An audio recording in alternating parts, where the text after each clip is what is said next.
തെക്ക് പടിഞ്ഞാറൻ ബംഗാൾ ഉൾക്കടലിൽ ശ്രീലങ്കയ്ക്ക് സമീപം ന്യൂനമർദ്ദം രൂപപ്പെട്ടു. തെക്ക് കിഴക്കൻ അറബിക്കടലിൽ കേരള തീരത്തിന് സമീപം ചക്രവാത ചുഴി രൂപപ്പെട്ടു. കേരളത്തിൽ വരുന്ന 5 ദിവസം ഇടിമിന്നലോടുകൂടിയ മഴയ്ക്കും ഒറ്റപ്പെട്ട സ്ഥലങ്ങളിൽ അതിശക്തമായ മഴയ്ക്കും സാധ്യത.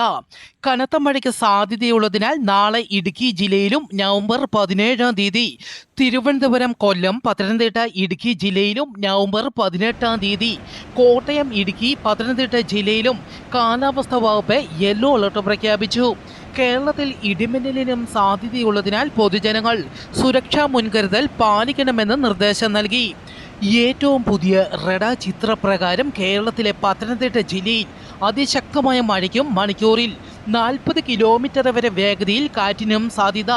ഈ ജില്ലയിൽ വരുന്ന 3 മണിക്കൂർ നേരത്തേക്ക് ഓറഞ്ച് അലർട്ട് പ്രഖ്യാപിച്ചു. തിരുവനന്തപുരം, ആലപ്പുഴ, ഇടുക്കി ജില്ലയിലും മഴയ്ക്കും മണിക്കൂറിൽ 40 കിലോമീറ്റർ വരെ വേഗതയിൽ കാറ്റിന് സാധ്യതയുണ്ടെന്നും കാലാവസ്ഥാ കേന്ദ്രം അറിയിച്ചു.